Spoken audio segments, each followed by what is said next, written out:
Hey, everybody. Welcome to our show, the greatest show on earth. And we have a super awesome guest today, Dondi Johnson, Pastor Dondi Johnson. If you've ever wanted to find peace and joy in your life, in the ministry and in real estate, we have the lead training agent at Integral Realty Group. Then do we have the show for you? Today, I'll be talking with spiritual guru, entrepreneurial word, above all things, I'll God, take that. God the Father's Son, Teresa's Big Papa, Anastasia and Jeremiah's best dad ever, and super grandpa to Richard III. And what does singing and dancing have to do with anything? And we'll be going over all of that stuff, Dondi. So welcome to the show. Are you ready to shine? Man, I am. Look, I'm ready to allow the Lord to shine. How about that? All right, cool. Yeah. He's been good to us, man.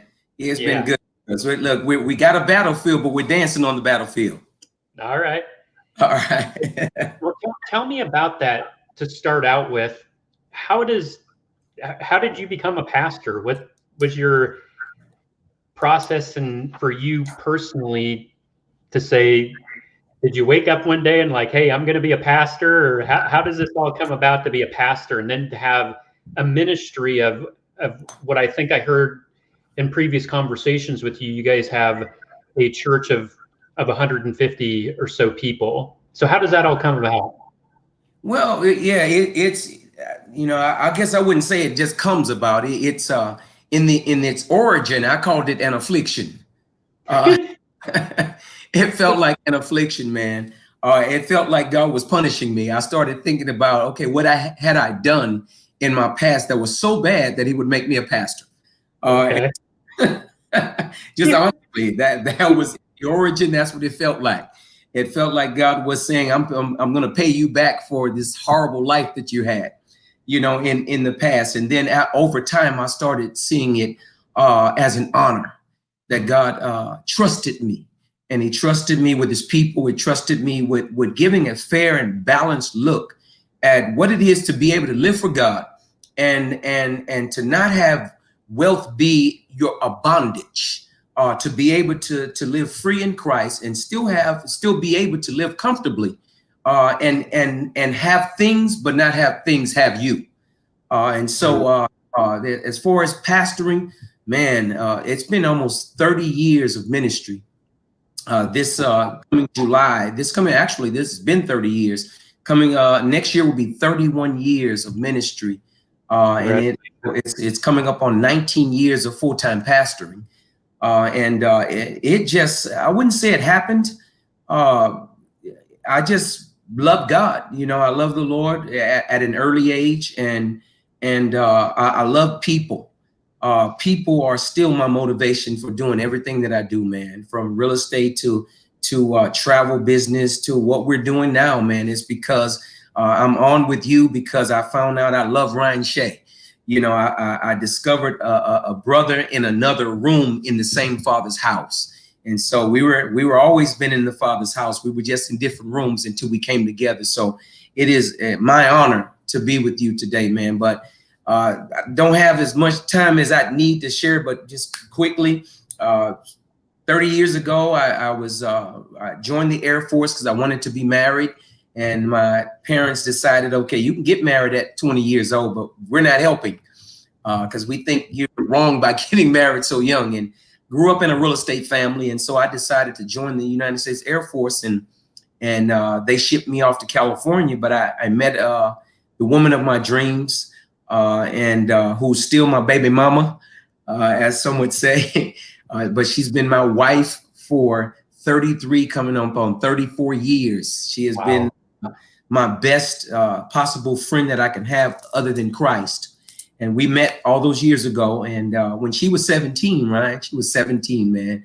It was fun because I had to become her guardian in order to marry her. And her parents signed over guardianship to me and married and shipped off to California and went to Edwards Air Force Base in the desert. And it was in that desert I discovered the call of God on my life.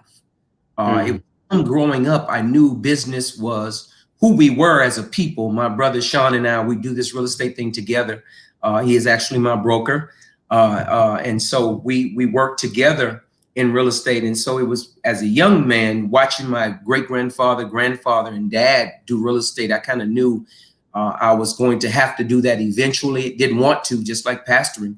But pastoring happened in the Edwards Air Force Base desert, in the Mojave. And I discovered that whatever God wanted me to do, I would.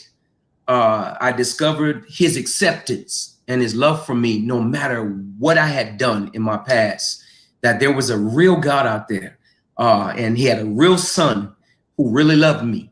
And how can you turn away from that when you know your yesterdays? And he says, I don't care about your yesterdays. All I care about is I want to give you a tomorrow. And so he looked away from my yesterdays. He forgave me for everything that I did. And how could I say no when he says, I want you to go and serve my people? And so that's pretty much it, man. I always had a great love for people. Never had a problem with race. My family, I watched my grandparents and I watched my dad in the 70s sit at the table with affluent people of color or Anglos, you know, and people of different races. I watched them not feel insecure in the company of wealthy white guys. And so I grew up around that. Sean and I did. And that's just my mindset. What that did was it made it easier for me to serve all people ministerially, you know. So that's pretty much it, man.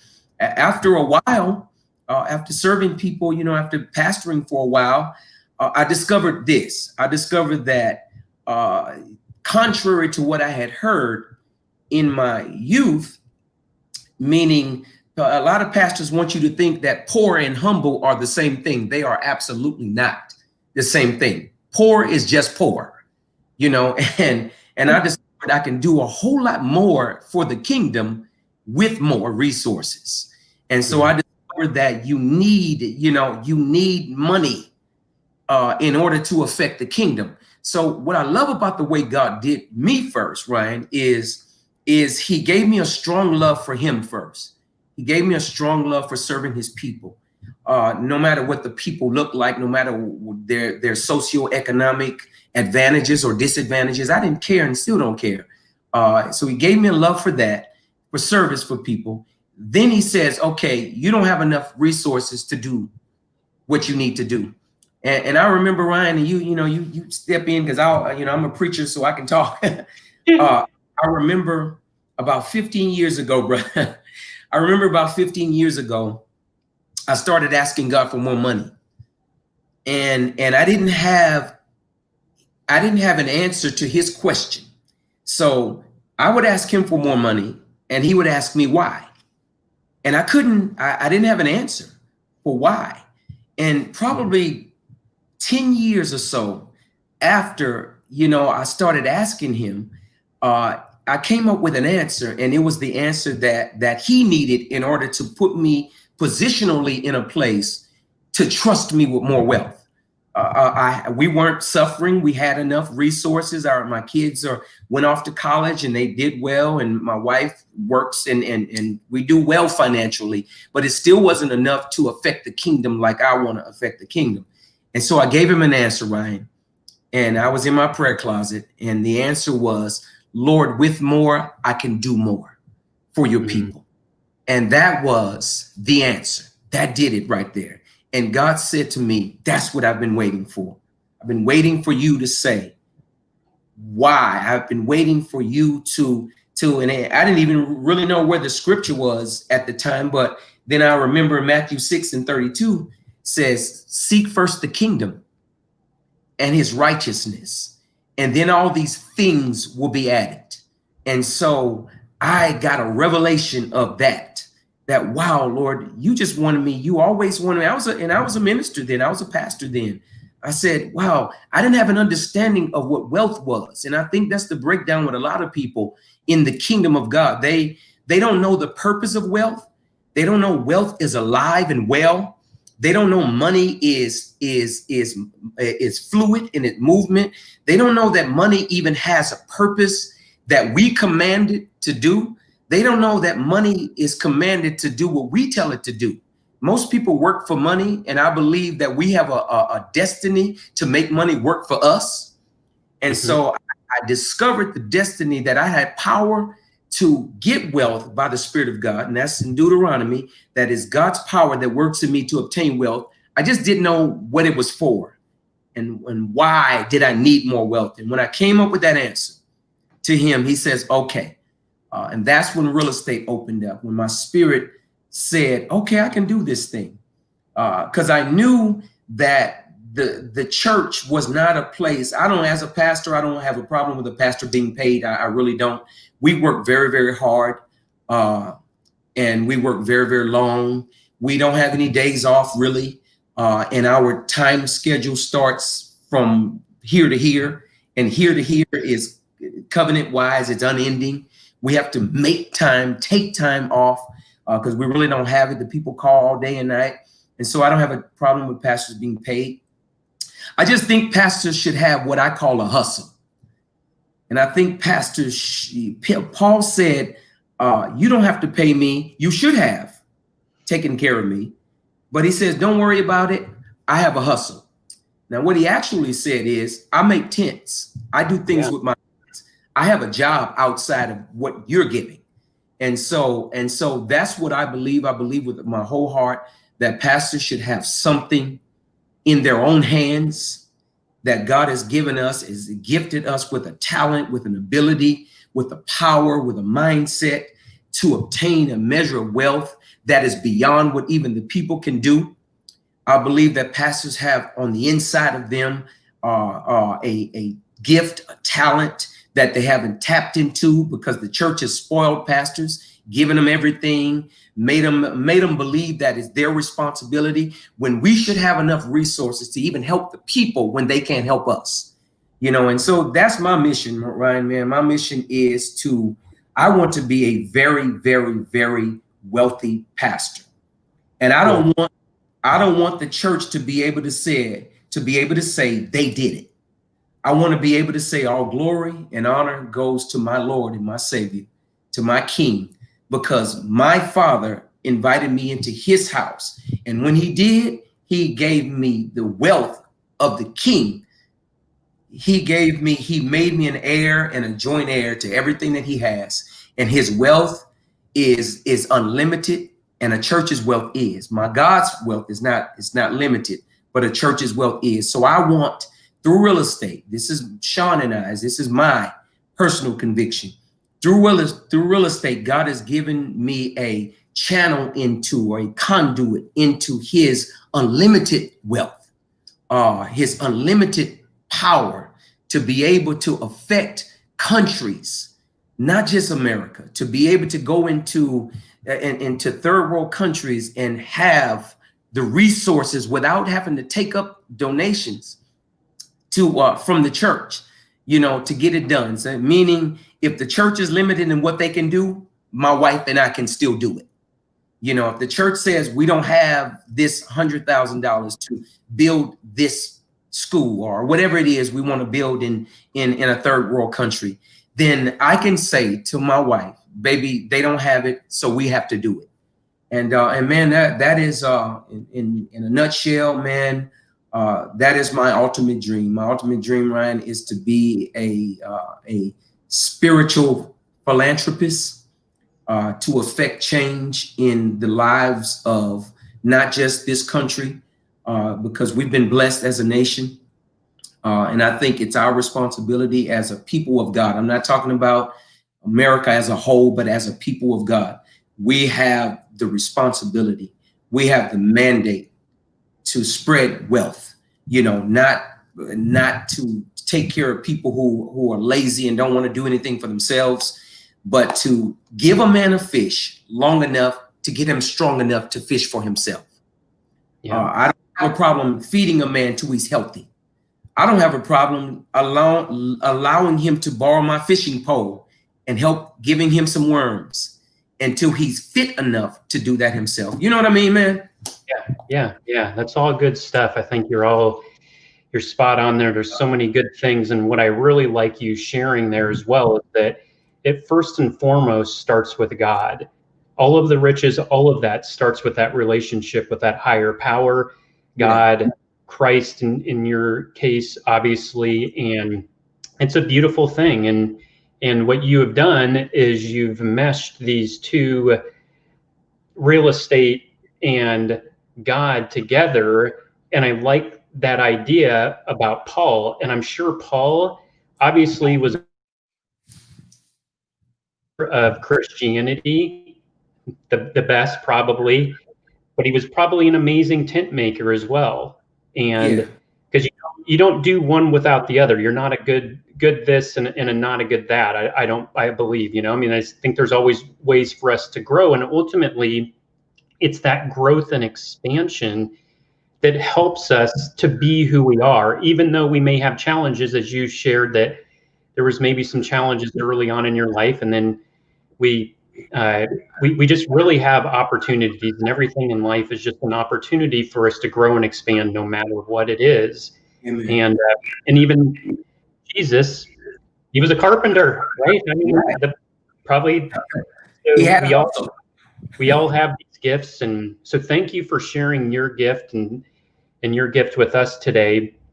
And it sounds like you have an amazing ministry going on, and I know you guys have an amazing real estate group and brokerage. Tell me about, because if I remember correctly, you shared that you have 4 generations of real estate in your family's history. Yes. We actually learned as very little boys. It was 3 of us. Our oldest brother's passed away a year and a half ago now, but we learned as very little boys to appreciate some land that we had. And so my family actually owns some of the land, and it is historically believed that we own some of the land that some of our forebears actually slaved on. And so for hundreds of years, literally, it seems as though that we have had land, and we've broken ground on land that we can call ours, and so long before my forebears owned the land, we worked that land. And so my grandfather, my great grandfather was an old guy at the time, an old man at the time, but we would go to his home on Sundays, and it was amazing because my grandfather's brothers all lived on the land. And so it was so much of it that they all had built homes on the land. And my great grandfather, Papa Johnson, we call him, he had horses, and some of his sons had horses. So my great grandfather and Mama Johnson had passed away at the time. We never knew her, but our great grandfather had horses on the land. And so we would go and ride the horses. And it was amazing because we would just go as boys, we would go as far as the eye could see. We thought we were in a whole nother world, because we would go in the trees, and we would go and everywhere we went, we were able to see, that's your land. This is Johnson land, and it was just a blessing, man. And so we learned early on that the power in wealth was ownership. We learned early on because it was powerful, because as boys at 9 years old, I started working. And I started working I had never had a job outside of my family until I was 20 years old. And the first job I had outside of my family was at the U.S. military. The United States Air Force was my first employer, where my boss's name wasn't Johnson. And so that was an amazing thing, man. And so from the time I was a little boy, I learned how to empty the coins out of laundry machines. I learned how to install a dryer. I learned how to install a washer. I learned how to put windows in a fourplex. I learned how to change the carpet in a duplex. These are things that we went in all the time. I remember as a little bitty boy, one of the first apartments I remember my parents having until at a very early age, my dad bought our first house. But I remember living in apartments my grandfather owned. And so I remember the peace that gave us, knowing that we were in a store my grandfather leased out or owned.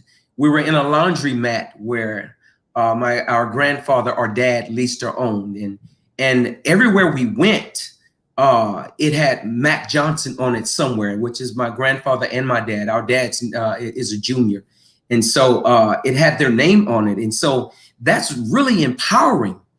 And so for all that time, you know, as early as I can remember, we lived in or either worked in something that when we walked into the place, they called my grandfather Mr. Johnson. And it didn't matter what color the people were.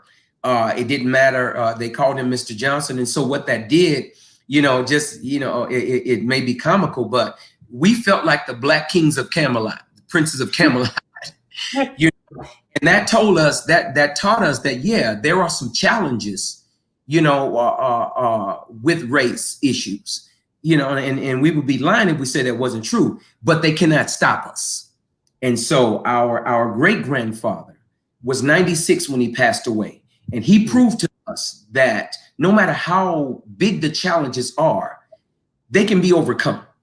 And so from that generation to our grandfather's generation, and you know, I remember one of the first powerful things my grandfather taught us, and I didn't realize until I was a man that he was teaching us.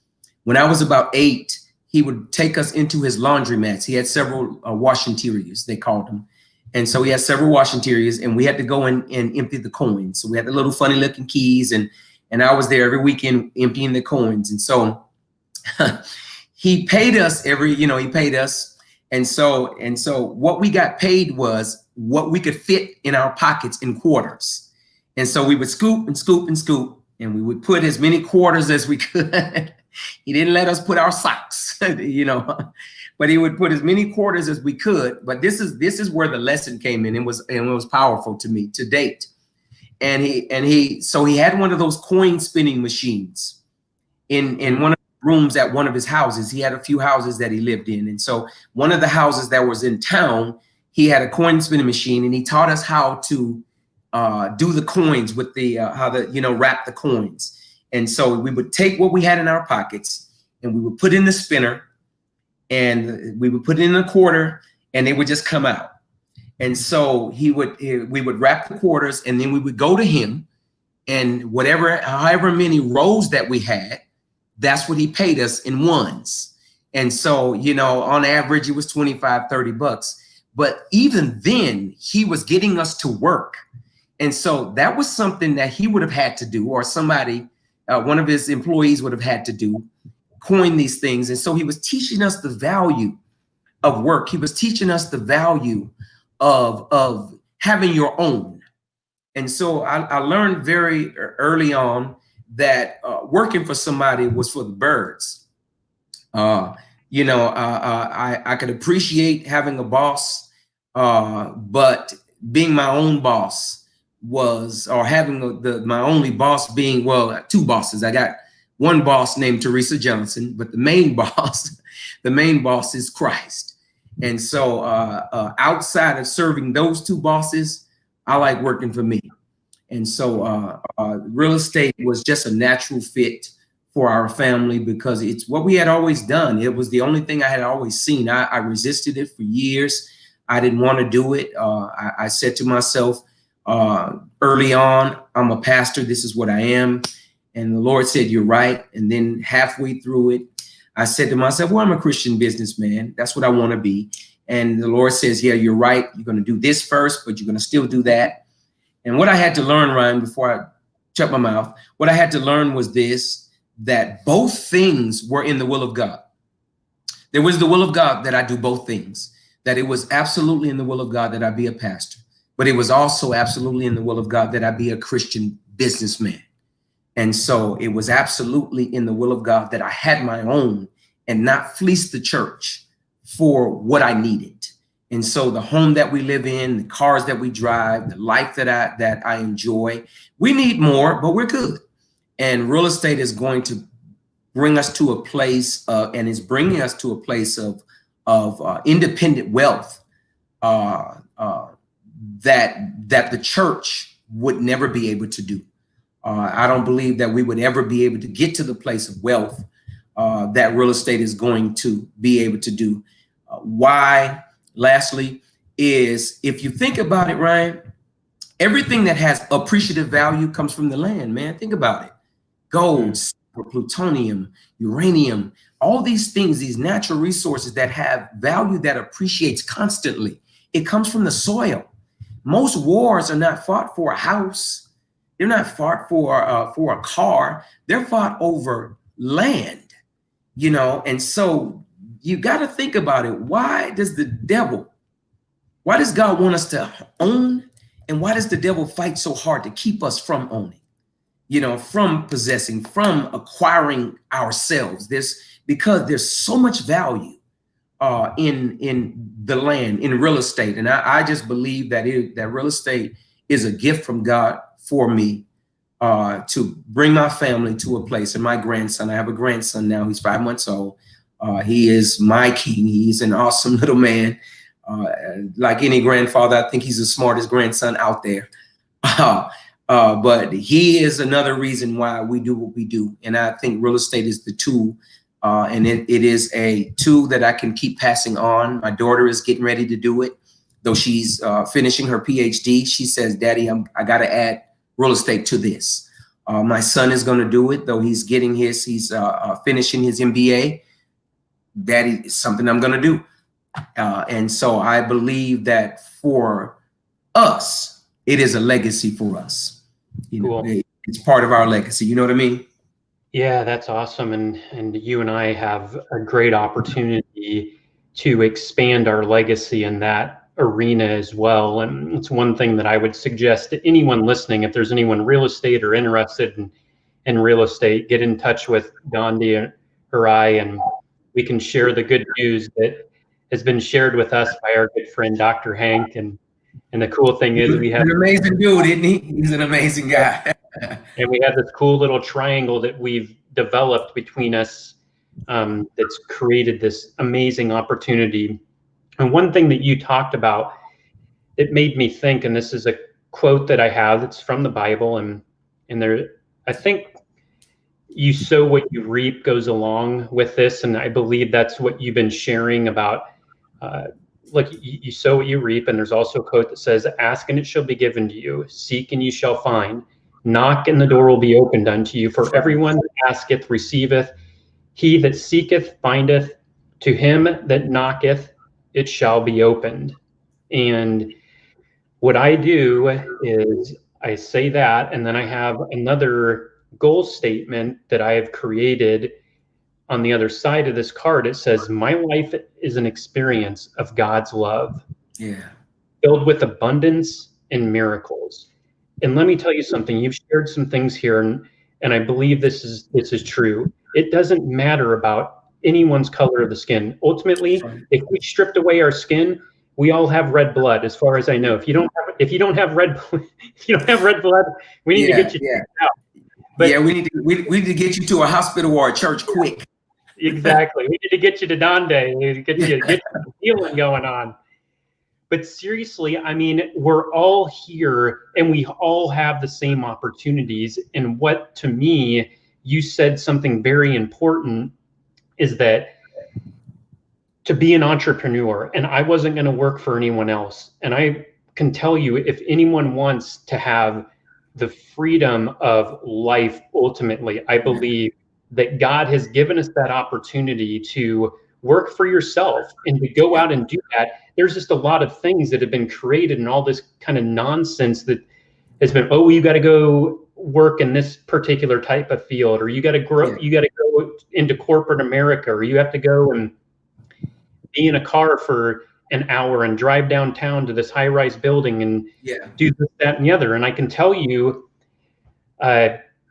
within us, we all have this purpose that God has given us. And if we tap into that purpose, whatever that is, and your purpose may not be real estate, your purpose may be an accountant, it may be a teacher, but maybe a tent maker, it may be a carpenter, but whatever that is, give everything that you've got to it. And what God, I believe, ultimately does is opens up the door in those arenas for us to be of service. And if we're of service in those arenas, it's like it just grows and expands. And it doesn't matter. You don't even have to make $1 million or whatever. Like God will provide. How's that saying go that God, you were in the military. You didn't have to pay for doing that. God took care of all that. All of that was taken care of. No person ever goes to war at his own cost. Never, ever. And ultimately, I don't believe in war or anything like that. I believe in peace and anything that we're doing. And I believe that you and I hold the same heart in this, and that, man, if I want to do anything, I'm going to do it peacefully. I'm going to do it in kindness, period. Anything other than that is not okay. And so I can share some things with you there and let you run with it. And we're getting close here to our time, but any other like words of wisdom, final words of advice, if there's any realtors out there, what would you suggest to them or someone's thinking about getting into real estate? What would you share with them to say, hey man, you can do this, and I've got an opportunity for you here?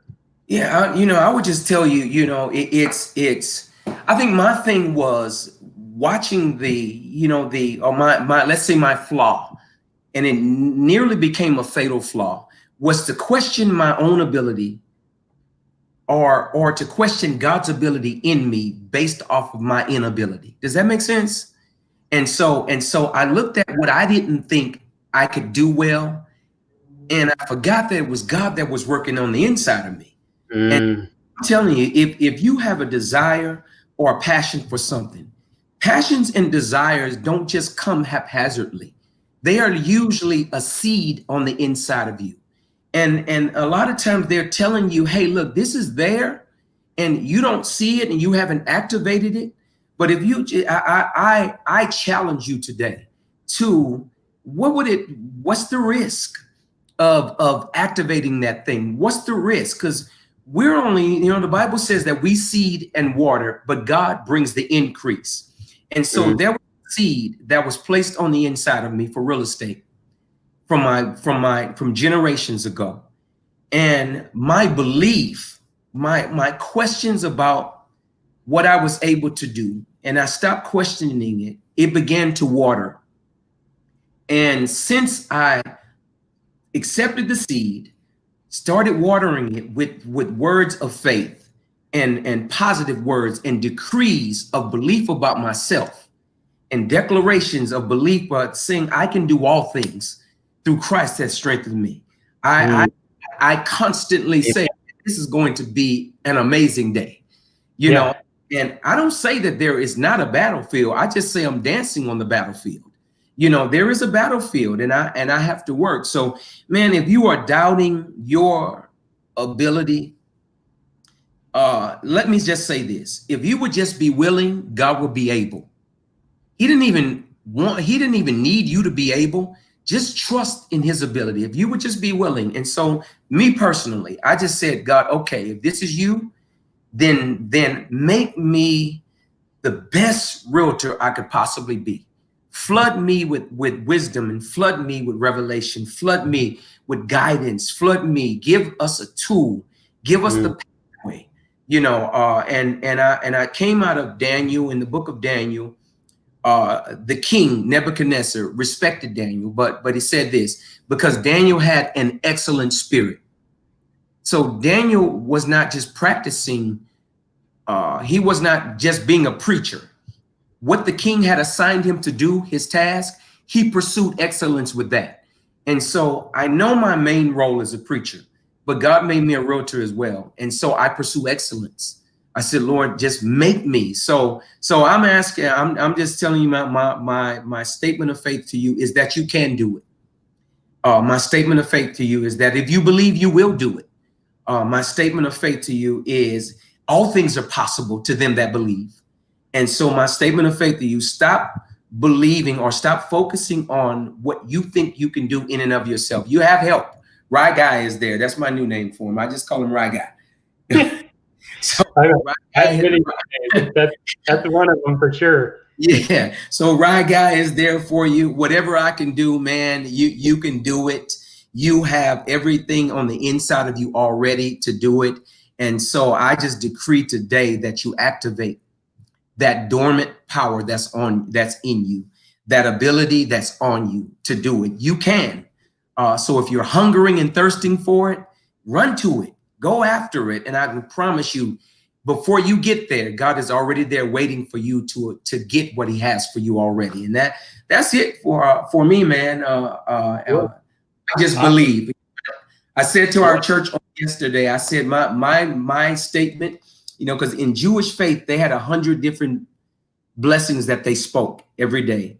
But for most of the blessings, there was always a reply. And so the blessings that I speak, I have our people reply this: I believe it, therefore it is. And so I say to you, I believe in you, therefore it is. I believe in it, therefore it is. Therefore it is. I'm with you. I'm with you. All right. We're preaching the good news. Guys, thank you so much for joining us today. Dondi, thank you for sharing your beautiful message. And you're welcome. We'll do it again. And just so everyone knows, I'll just share this on October 31st, which is, I believe, Halloween. Can't wait. Yeah, let's go, baby. We're going to have a good time. It's going to be awesome. Yeah, on October 31st, we're having a live event that I don't know if Dondi's been to a couple of our live events, and it's going to be a real estate event. Everyone is welcome. Bring your kids. We'll have candy, all of that stuff. And the good thing is, on Halloween, we'll all be masked up, so it's going to be all good, you know. Bring your greatest mask to.